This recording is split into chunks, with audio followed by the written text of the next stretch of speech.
민원연의 미디어 탈곡기 855화를 시작하겠습니다. 네, 안녕하세요. 저는 언론 권력을 감시하는 시민단체 민주언론시민연합에서 공동대표로 일하고 있는 김원경입니다. 네, 저는 민원연에서 종편 모니터를 담당하고 있는 박진솔입니다. 김나래입니다. 아, 유치원에 또박또박. 오늘 우리 민원연의 전 활동가 중에서 가장 발음이 정확한, 제가 보기에는 진솔 씨가 굉장히 또박또박 얘기해 주세요. 전달력이 아주 좋습니다. 저희 진솔 씨는 이미 여러분들이 많이 아실 거예요. 왜냐면은 빵뉴스에도 많이 나오셨고요. 그리고 밑에서도 활동을 하셨으니까 진솔 씨 민원연에 들어와서 지금 되게 여러 가지 일을 하다가 흘러 지금은 종편 모니터에 와서 또 일을 하시던데 네, 그렇습니다. 그동안 하던 일이 쭉 뭐였죠? 그동안 처음에는 방송을 했고요. 방송 보도. 네, 방송 보도를 받고 그 다음에 유튜브를 했습니다. 네. 그리고 흘러 유튜브와 약간은 결이 비슷하지만 조금만 더 정제돼 있다 할 수 있는 종편으로 왔습니다. 네. 그래서 지금 종편 모니터 담당가로 이제 활동을 하고 있습니다. 그래도 사람들이 뭔가 더 궁금해하는 거 있을 것 같은데, 진솔 씨 요즘 방송 밑도 해보고 막 거기도 나가보고 뭐죠? 국민 TV도 몇 번 나가보고 하셨잖아요. 네. 방송 해보니까 어때요? 막 하고 싶고 더 잘하고 싶고 이렇지 않습니까? 지켜주시는 만큼만 잘하고 싶은 마음이 있고요. 도대체가 이 카메라를 이렇게 보는 게 너무 어색해가지고. 저도 웬만하면 잘 안 봅니다. 네. 카메라 앞에 나래 씨가 있었으면 좋겠습니다. 저 보셔도 됩니다. 네. 자, 그러면은 오늘 우리가 하려고 하는 게 이제 종편 뭐하니 중에서 일부 내용들을 정리를 하기로 했어요. 네. 종편의 경우에는 지금 기획 모니터 따로, 그 다음에 일일 모니터 따로 이렇게 나오고 있는 거죠. 그리고 진솔 씨는 그 부분에서 일일 모니터를 맡은 거나 마찬가지인 것 같아요. 그런데 그 일일 모니터의 제목이 종편 뭐하니? 입니다. 자, 종편 뭐하니에 대해서 좀 더 설명을 좀 해주실래요? 어떤 기준으로? 왜냐면 많은 활동가 우리 인턴들이요, 4분인가 계세요. 그럼 그 인턴분들이 막 각자 자기가 생각하는 문제적인 방송이나 발언에 대해서 막 올리시잖아요. 그러면 진솔 씨는 어떤 기준으로 종편 뭐하니를 채택하시는지, 선택하시는지? 일단 종편 뭐하니는 조금 딱 한 번에 봤을 때 황당해야 됩니다. 저희 종편 모니터 너 진짜 뭐하니? 이런 느낌으로. 종편 모니터 보고서를 보시면 조금 진지하고 구어체로 되어 있긴 하지만 조금 어렵고 다가가기 힘든, 가까이 하기엔 너무 먼 당신 같은 느낌이 조금 있는데, 이제 종편 뭐하니에서는 딱 한 번에 보자마자 너무 황당하고 이거 말이 안 되는데 라고 해서 아주 짧게 써드리고 짧게 보시고 이거 정말 이상하다라고 확 다가올 수 있는 그런 발언을 제가 채택하고 있습니다. 인스타그램에서 제가 맨날 종편 뭐하니 보거든요. 진짜 웃겨요. 와, 이런 말을 해? 시사 프로그램에서 이런 대화가 오고 간다고? 이런 거 엄청 웃거든요. 아니, 그리고 이게 보고서보다 지난번에 그 인스타그램에 올렸던 카드뉴스로 만드는 거 그거 되게 좋더라고요. 네, 그러니까요. 아주 그냥 눈에 확 들어오더라고요. 맞아요. 자, 그러면 오늘은 지난주에 종편의 그 문제적 발언과 잘못된 보도들을 토다서 이야기 나눠보려고 하는데요. 제가 보기에는 몰아보는 종편 뭐하니라고 해야 될 것 같아요. 종편은. 그죠? 저희가 시간상 일주일치 방송을 다 다룰 수는 없고요. 하루에 거의 3개 정도의 종편 뭐하니가 있어요. 그래서 이 중에서 가장 문제적인 거를 이제 이야기하려고 하는데요. 이야기에 들어가기 앞서서 지난주에 종편이 가장 주요하게 다룬 이슈가 무엇이었는지, 그리고 채널별로 차이가 있었는지 좀 설명해 주세요. 일단 종편에서 북한 관련 이슈가 많이 떠올랐기 때문에 북한을 주제로 한 대담이 많았습니다. 김여정 북한 노동당 제1부부장이 이 대북전단 살포를 문제로 대남을 비난하는 그런 글을 냈잖아요. 그리고 6월 16일에는 또 남북공동연락사무소가 폭파되는 일이 있었기 때문에 이 종편에서 북한에 대해서 주로 다뤘습니다. 그리고 또 최근에 천안 아동학대 사건, 그리고 창녕 아동학대 사건이 있었잖아요. 그래서 이 아동학대 사건에 관한 얘기도 했는데, 주로 이 본질을 좀 들여다보기보다는 좀 주로 이 비혈연 관계, 계모 이런 내용을 강조한다거나 혹은 경찰의 수사 결과 발표에서도 나오지 않은 베란다가 검은 천으로 가려져 있었다. 이런 식으로 좀 자극적인 상상을 많이 펴는 그런 모습을 보였습니다.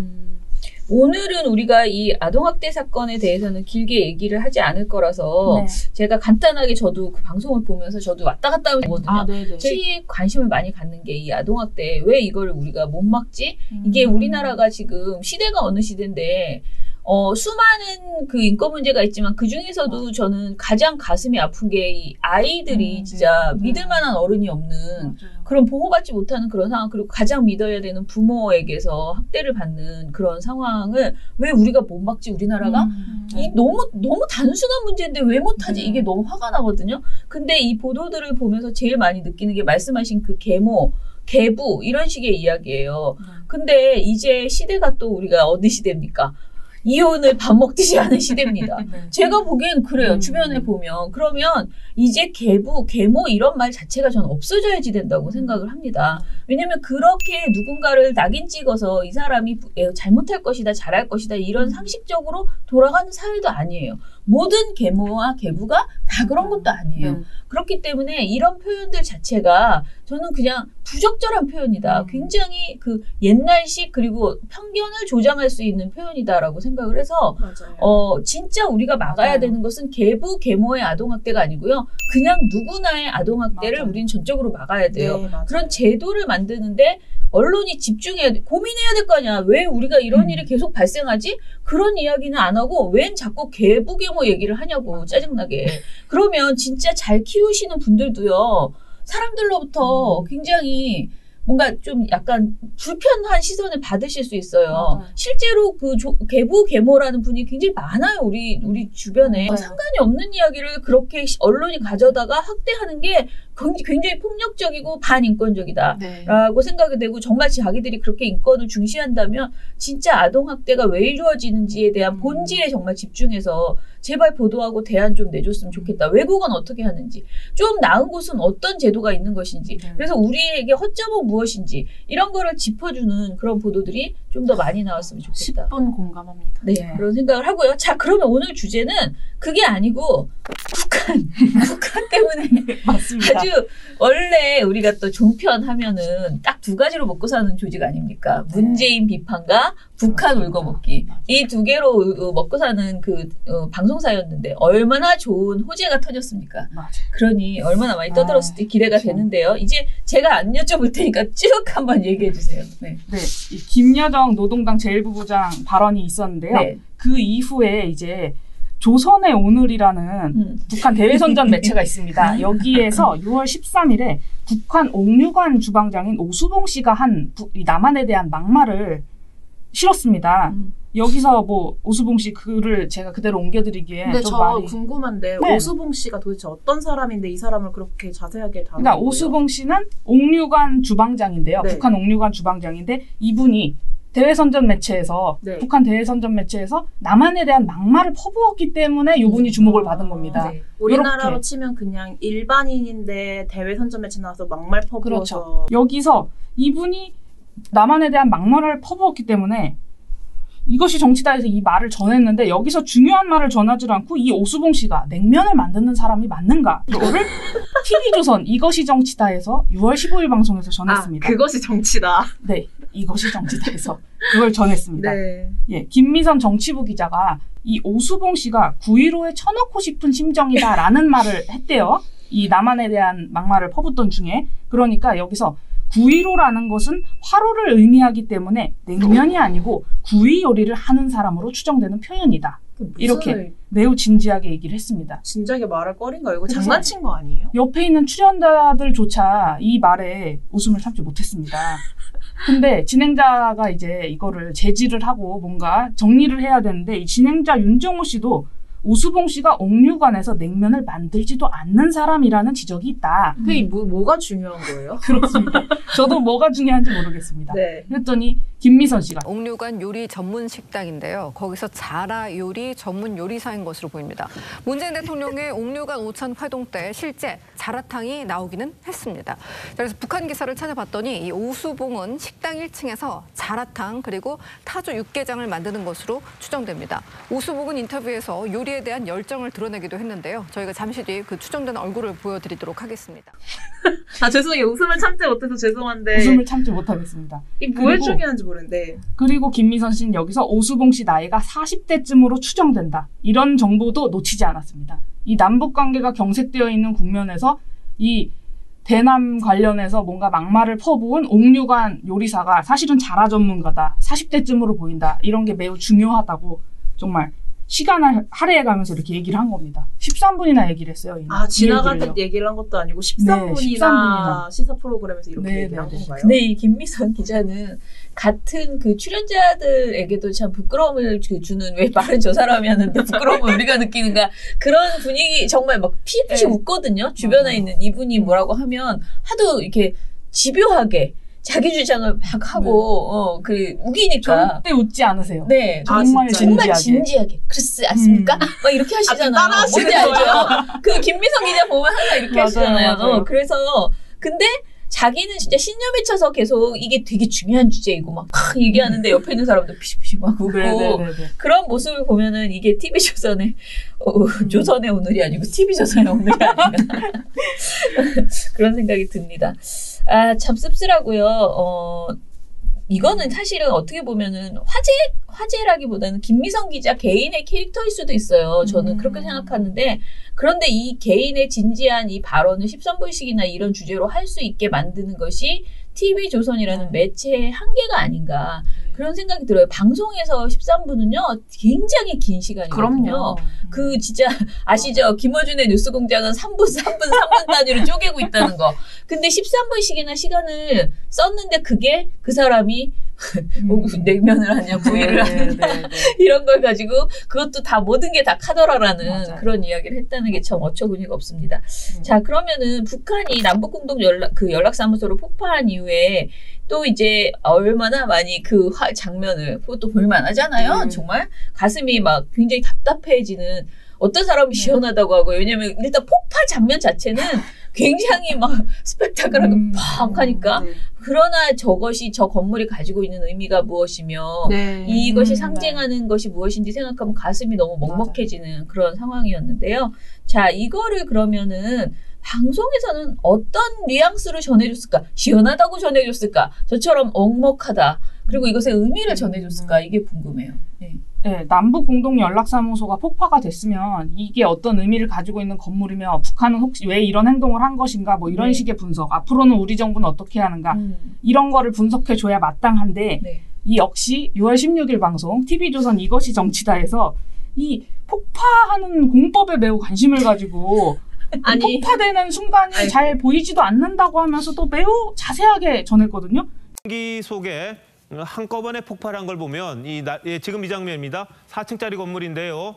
네, 한순간에 무너져 내리는 장면이 보이는 듯도 합니다. 연기가 아주 치솟고 있고요. 네, 맞습니다. 네, 이게 예전에 낡은 건물을 철거할 때 쓰는 그런 기법을 쓴 게 아닌가 생각은 듭니다만, 이러면서 이 폭파 상황을 중계하듯이 전했습니다. 근데 중요한 건 이 진행자가 정확하게 보이진 않습니다만 이런 식으로 말을 하면서 정확하게 보이지 않는다면서 이게 이런 기법으로 폭파된 것 같다, 이런 식으로 전한 겁니다. 그리고 여기서 전문가, 군사 전문가로 나온 양욱 한남대 국방전략대학원 겸임 교수가 통적으로 지금 말씀하신 대로 발파 해체 기법을 통해서 건물을 붕괴시킨 것이 아닌가 생각이 됩니다. 저렇게 지금 먼지가 쭈르륵 올라오고 있는 것은요, 아래 그 소위 이 지주에 해당하는 아랫부분이 이제 부서지면서 위에 건물들이 무너져 내리면서 이제 먼지가 올라오는 것이라고 볼 수 있고요.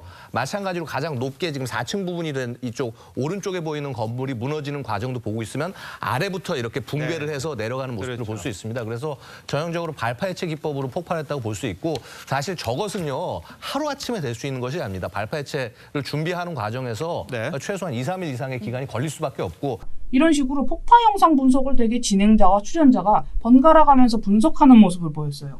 무슨 의미인지 모르겠는데요. 이걸 분석하는 게 뭐 굉장한 의미가 있는 건지를 모르겠어요. 그래서 이걸 보면서 이게 이 남북공동연락사무소가 폭파된 것의 의미를 알아보고자 함인가, 아니면 이게 약간 폭파되는 영상, 잘 보이지도 않는 영상을 보면서 스포츠 중계를 마치 하고 있는 것 같다. 그런 느낌을 되게 많이 받았거든요. 도대체 왜 이런 식으로 전했는지를 알 수가 없고, 이 남북공동연락사무소가 폭파된 그 사실 자체가 중요한 거지, 그게 어떤 공법으로 폭파됐는지 시청자들이 아는 것이 과연 중요한가, 이런 생각이 매우 들었습니다. 그러니까 말이야. 그러면은 이제 진솔 씨가 알려준 그 북한 관련 나쁜 보도는 주로 TV조선이었는데, 채널A하고 MBN은 어떻게 했는지 좀 안 다루진 않았을 것 같아요. 네, 그렇습니다. MBN 뉴스와이드 6월 16일 방송에서도 이런 걸 다뤘는데 이 TV조선처럼 되게 스포츠 중계하듯이 폭파 영상을 막 보고 그런 식의 다루는 건 없었지만 이 85분 대담 중에 62분이나 이 남북 공동연락사무소 폭파 소식을 다뤘습니다. 그런데 이게 폭파되는데 북한이 이런 걸 예고를 했는데도 왜 우리 정부는 제대로 대처를 못했는가. 네. 전문가가 그런 식으로 말을 했어요. 장성철 공감과 논쟁 정책센터 소장이 이렇게 말을 한 겁니다. 네. 우리 정부는 아무것도 못하고 이게 뭐 하는 것이냐. 북한이 앞으로도 군사행동을 예고했는데 그럼 그때마다 우리 정부는 어쩔 수 없다라고 할 것이냐? 이런 식으로 하니까 이제 현금택 더불어민주당 법률위원회 부위원장이 우리 정부는 뭐 하고 있었느냐 그건 하나만한 얘기 아니냐. 누구나 할 수 있는 거다라면서 불쾌감을 표시했습니다. 그러니까 이 장성철 씨가 다시 그러니까 정부는 뭐 하고 있었느냐 라고 다시 말했거든요. 그러니까 현금택 씨가 어떻게 했으면 좋겠어요? 이렇게 너무 왜들 싸우고 그래. 불쾌감을 표시한 거예요. 그러니까 장성철 씨가 당황을 한 것 같아요. 그래서 네? 저는 평론가죠? 라고 답을 한 거예요. 이런 식으로 둘이 뭔가 툭탁거리는 듯한 모습이 이어지니까 이 진행자 백운기 씨가 잠깐만요 이러면서 중지하는데 바빴어요. 그러니까 뭔가 생산적인 토론이나 대담이 이어지지 않고 이런 식으로 서로 정부가 잘못했어.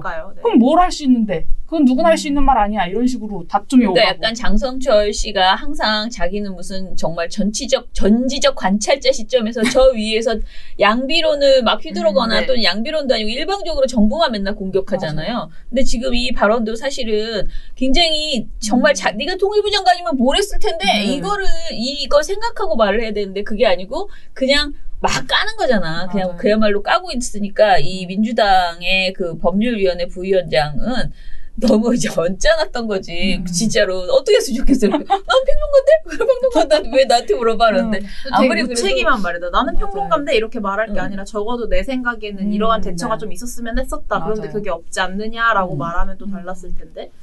아쉽네요. 62분이나 할애를 했는데. 네. 자, 그리고 또 채널A도 해주세요. 네. 채널A 김진애 돌직구쇼에서 6월 네? 김진애 돌직구쇼 거의 매일 나와요. 우리 민원연에서 제일 많이 언급되는 게 김진 씨인 것 같아요, 요즘. 네. 채널A 김진애 돌직구쇼 6월 18일 방송이었는데요. 여기서 우리나라 국격을 두고 그 깡패에게 뭐 딱이 맞은 가장에 가깝다 우리나라 국격이 전문가가 이렇게 얘기를 했습니다. 차두현 아산정책연구원 수석 연구위원이 국격은요 특정 개인이나 특정 정파의 몫이 아니에요. 그건 국민들이 그대로 뒤집어 쓰는 거거든요. 그 표현이 어떨지 모르겠지만 이런 거예요. 동네에서 가장이 가족들하고 외출을 했는데 깡패들이 와서 욕을 하고 가장 따귀를 때렸어요. 얼마나 그 자신들이나 가족들이 볼 때 모멸감을 느끼겠어요. 이렇게 말을 한 겁니다. 그러니까 우리나라 국격을 가장에 빗댄 것도 좀 시대착오적이기도 하고 이 깡패에게 따귀를 맞았다고 했으니 이 깡패가 북한을 뜻하는 거거든요. 그러니까 북한을 깡패에 비유한 것도 적절하지 않죠. 그러니까 늘 그렇듯이 종편에서 문제 발언이 나오면 진행자들이 수습을 하려고 하지 않습니까? 네. 그래서 진행자 김진 씨도 물론 차 박사님 말씀의 취지는 알겠지만 이런 상황이 동네 깡패에게 뺨 얻어맞은 가장의 상황과는 좀 많이 다르다. 이렇게 수습을 하려 했습니다. 근데 늘 이런 식으로 출연자는 마구 발언을 하고 진행자는 수습하고 그런 식으로 넘어가려고 하는 것이 되게 문제죠. 근데 이런 발언 사실 신문에서도 제법 나오더라고요. 그러니까 왜 이런 거 있잖아요. 대통령이 그렇게 모욕을 당했는데 왜 대통령은 그렇게 용서해? 그러니 대통령이 문제야라고 하는 그런 비난이 있잖아요. 이 논리거든요. 네. 지금 당신이 너 혼자 착한 척하면 다야? 너가 지금 받은 욕은 이 비난과 모욕은 문재인이라는 개인한테 한 것이 아니고 우리 국민 전체에게 한 거야. 그러니 참으면 안 되고 가서 막 정말 피해 보복을 해야 돼. 이런 식의 연결이 되는 그 논리로 이 이야기를 하더라고요. 그런 보도들을 제가 좀 제법 봤습니다. 자, 그리고 남북관계 경색 국면에서 종편이 이렇게 문제적인 논의가 이루어지고 있다는 점을 그 진소 씨 덕분에 우리가 이제 정말 보지 마십시오, 여러분. 제가 말하죠. 종편은 안 보시는 게 건강에 좋습니다. 보다가 괜히 화만 납니다. 그런데 우리가 직접 보지 않아도 이제 우리 민원연의 이 모니터 덕분에 다 보고 있는데요. 또 한편으로 어떤 분들은 이렇게 생각할 수도 있어요. 어차피 북한이 어떤 일을 벌이고 있는지, 어떤 상황이 펼쳐질지 북한이 직접 밝히지 않는 한 전부 추측성 보도 아니냐? 다 카더라 아니냐? 그러니까 우리가 아무렇게나 막 카더라 해도 되지? 우리는 계속 그런 이야기를 할 수도 있지라고 이렇게 생각을 할 텐데요. 이런 시청자분들을 위해서 이런 카더라성 보도들이 지금 우리가 여태까지 얘기했던 이 많은 보도들이 뭐가 왜 문제라고 생각하는지 진솔 씨의 평을 좀 해주세요. 네. 북한 관련 얘기는 기본적으로 이 사실들이 추측을 기반으로 할 수밖에 없는 게 맞습니다. 이 공개된 정보들이 거의 없기 때문에 그런 건데요. 네. 보도는 확인된 사실을 바탕으로 해야 되는 것이 기본이죠. 그리고 확인된 사실이 없다면 보도를 하지 않거나 아니면 추측에 기댈 수밖에 없다면 정말 최소한으로 보도해야 맞는다고 생각을 하거든요. 근데 우리 언론들은 보통 익명의 취재원에 기대서 북한에 관한 보도를 합니다. 그리고 탈북자들의 추측에 기댄 보도를 내놓는 경우가 많아요. 근데 이 종편에 나오는 말씀하시는 탈북자분들 이렇게 보면요. 탈북한 지 너무 오래돼서 북한의 현재 사정을 알 수 없는 경우도 많고요. 또 북한의 내부의 내밀한 정보를 알 수 없는 경우가 대단히 많단 말이에요. 맞아요. 네네. 그래서 이런 분들이 내놓는 분들은 그냥 본인들이 인상에 의해서 가지고 있는 북한에 대한 극단적인 정보가 많거든요. 추측이죠, 대부분. 그러니까 이런 것들은 북한에 대한 공포심, 적대감 이런 것들만 조장을 할 뿐 실제로 남북 관계에는 도움이 되지 않는 경우가 많단 말이죠.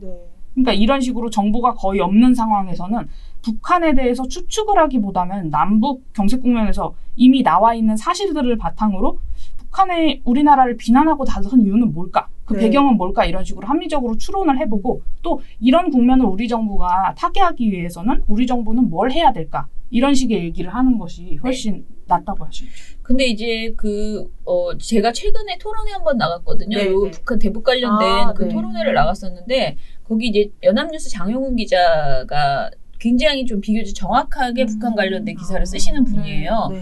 저는 이제 누가 제일 권위를 인정받는가라고 봤을 때 뭐 한겨레 이재훈 기자나 대북 관계 문제에 있어서 그 다음에 이 연합뉴스 장훈 기자 정도가 그래도 막 쓰지 않는 굉장히 좀 정밀하게 쓰는 편이고요. 진단을 하더라도 어차피 카더라지만 예측과 진단을 계속 해야 되는 거잖아요. 북한 문제에 있어서는 왜 이러는지 어떻게 될 것인지 우리는 어떻게 해야 할 것인지 이런 이야기를 계속 하는데 그런 점에 있어서 이제 잘 쓰고 계세요. 그런데 특히 그날 이제 플로어에 앉아 계셨던 그 뉴스공장에 많이 나오시는 정세현 전 통일부 장관, 그러니까 지금 민주평통 부위원장인가? 자문회의 부위원장이신 그 분이 사실 또 굉장히 권위를 인정받는 평론 이쪽 북한 관련돼서는 근데 그분이 또 말씀하시는 거야. 외신 보지 마라. 외신에서 나오는 북한 소식보다는 오히려 한국에 있는 북한 소식이 더 정확하고 특히 이제 연합뉴스에서 나오는 특히 장영훈 기자 그 보도들이 굉장히 정확하다라고 얘기를 하셨고요. 그리고 또 장영훈 기자 말은 진짜 거듭 이들이 얘기하는 거는 그 탈북민들이 말하는 거는 사실상 사실일 수가 없는 게 북한이 너무 폐쇄적인 사회여가지고 우리나라 국민이 예를 들어 누군가가 진솔 씨가 갑자기 북에 가서 남한의 막 정치에 대해서 막 얘기한다고 해보세요. 그러면 진솔 씨가 접할 수 있는 남한의 어떤 정치 문제나 뭐 이런 얘기들이 한계가 있잖아요. 그런데 그 한계는 1도 아니라는 거예요. 북한은 너무 폐쇄적이어서 일반 국민이 북한의 그 심층적인 얘기를 안다는 것 자체가 불가능하다는 거예요. 그래서 아까 말할 때 탈북한 지 오래되셨다? 어제 나오셔도 아는 게 한계가 있다는 거예요. 굉장히 일리 있는 말이죠. 그러니까 거의 그냥 다 카더라다 그분들이 하시는 말씀 중에. 그러나 그분들의 생활, 자신이 나올 때 어떻게 나왔고 그 북한의 어떤 생활에 대한 고민들 있잖아요. 그런 건 당연히 그분 말씀을 믿어야 되는 거죠. 그러니까 탈북자가 다 거짓말이라는 게 아니에요. 탈북자가 알 수 있는 정보 자체가 북한 사회 속에서 굉장히 제한되어 있다는 것을 우리가 감안하고 그분들의 이야기를 들어야 되는데 우리가 막 그분한테 김정은이 어제 뭐 먹었어? 이런 거 물어보고 있다는 거예요. 그러니까 그건 모를 수밖에 없는 질문을 하고 있다라는 거죠. 그래서 여러모로 굉장히 이 대북 문제는 우리에게 너무 중요한 문제고 절실한 문제이기 때문에 자꾸만 추측과 막 이런 것이 나올 수밖에 없고 그리고 보도하면 또 클릭수가 높아지기 때문에 모든 언론사들은 굉장히 이것에 대해서 관심을 가질 수밖에 없는 분야인데 그러면 그럴수록 함부로 진단하거나 그러니까 진단조차도 근거 없이 함부로 해서는 안 된다는 거죠. 그리고 특히 단정적으로 어떤 말을 할 때는 정말 확인된 사실일 때만 뭐 현송화 사형 이런 거 진짜 제발 이제 그만하자. 그런 이야기를 드리고 마무리를 하겠습니다. 참 어처구니가 없습니다. 자, 아무튼 이런 어려운 일을 시작하신 종편 모한이의 진서 씨.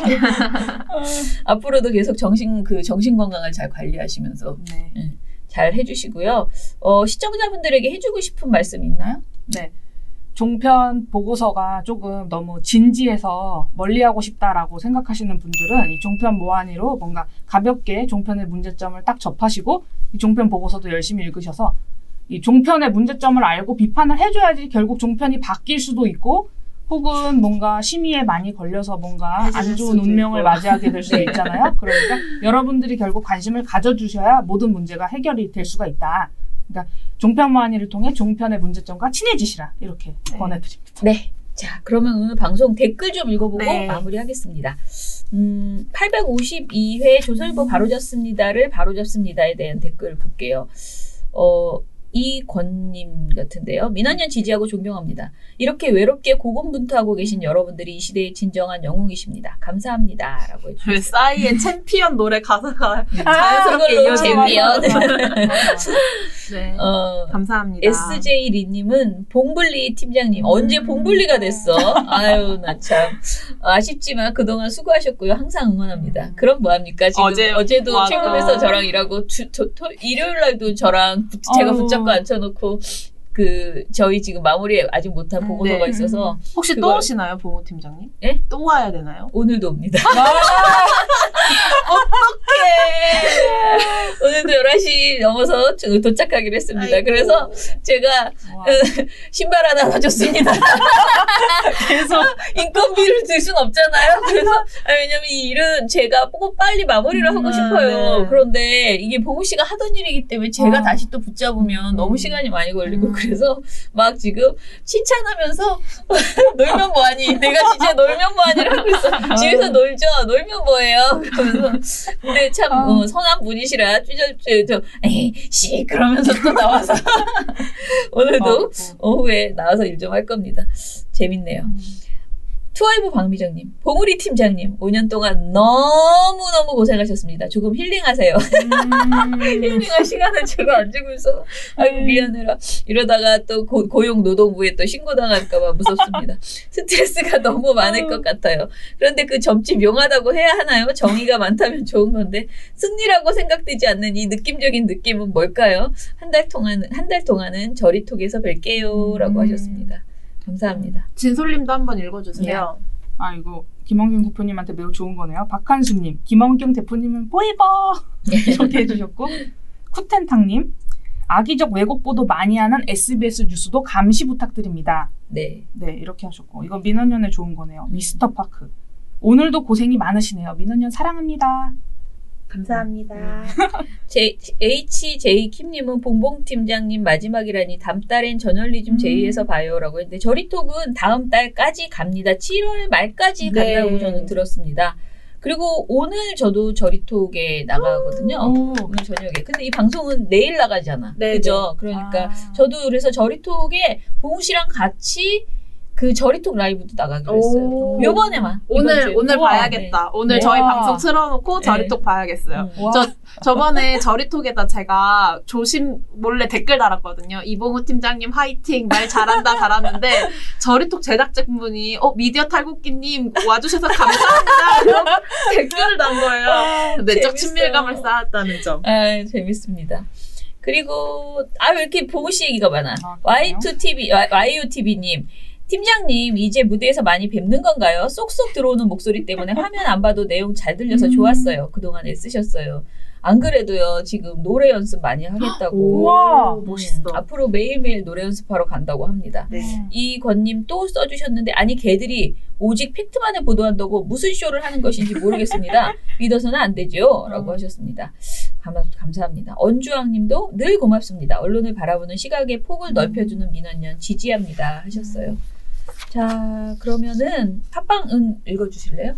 네, 팟빵 겨울그리고님 한겨레도 마찬가지입니다. 이게 뭐였냐면 저희가 저번에 그 한경이랑 서경 같은 경제지에서 그 울산공장 노동자가 사망해서 현대자동차 자동차 생산 차질을 빚는 거에 대해서 이제 얘기했는데 한겨레에도 비슷한 기사가 있었다 하고 공유를 해주시더라고요. 맞아요. 이런 기사는 나오지 않아야 한다고 생각합니다. 참. 그나마 이 기사는 아니다. 생산에 큰 차질은 없을 것이다. 라는 내용을 뒤늦게 전하긴 했는데요. 물론 이게 이제 당권이고 우리가 이것만 거듭 말씀드리는데 이런 어떤 변명을 할 수 있어요. 언론사에는. 그 죽음 그 자체에 대해서 노동자의 죽음 자체에 대해서는 따로 보도했다. 그것 말고 이렇게 현대차 생산이 차질이 빚을 것이다라는 거를 따로 보도한 것이다라고 말씀하실 텐데요. 문제는요. 이 보도가 사고가 나고 나서 초창기에 한 15건의 보도 중에서 13건이 이런 보도였다는 거예요. 그러니까 죽음을 먼저 짚는 게 아니고 차질을 먼저 짚었다는 걸 우리는 지적을 한 거고요. 그리고 제가 이 보도를 이후에 알게 된 거는 이 보도가 어떻게 해서 나왔냐면은 그게 이제 미디어오늘 보도에 먼저 나왔고 민원연은 사실 이걸 지적을 못했어요. 그런데 저희가 지적을 못한 거는 좀 아쉽지만은 왜 제가 이걸 굉장히 의미 있게 생각하냐면은 그 보도가 금속노조 성명을 통해서 이게 지적이 된 거예요. 그러니까 민주노총 금속노조에서 사고가 났다. 사고가 나서 보도를 보니 15건 중에서 가장 먼저 뜬 보도 중에서 13건이 이런 보도다. 어떻게 이럴 수가 있느냐. 임명을 이렇게 경시할 수가 있느냐라고 성명을 내준 거예요. 그걸 보고 또 미디어오늘도 보도를 한 거고요. 그래서 제가 정말 브라보. 이 노동자들이 특히 노조가요.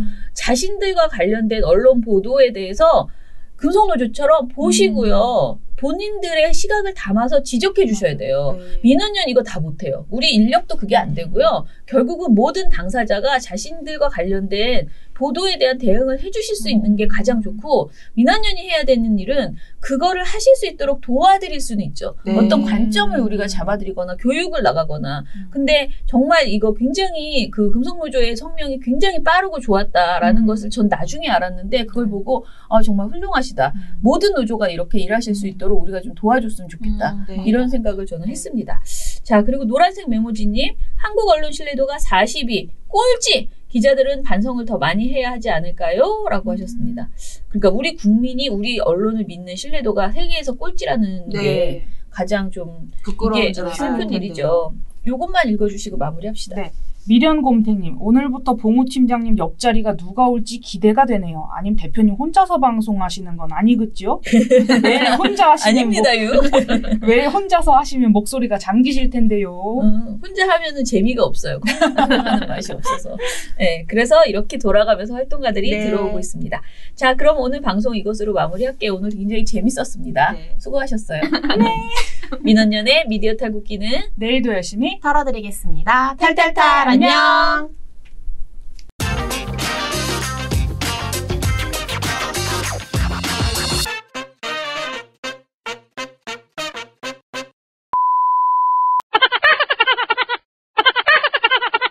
대표님이 살짝 좀 안쪽으로 그분이 지금 이렇게 보이거든요.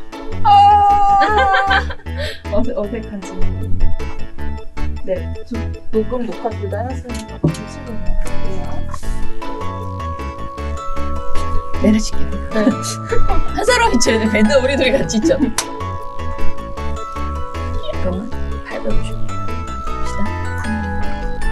내가 뭐 이렇게 저는 누구입니다. 인사. 하는 거예요. 봅시다. 네.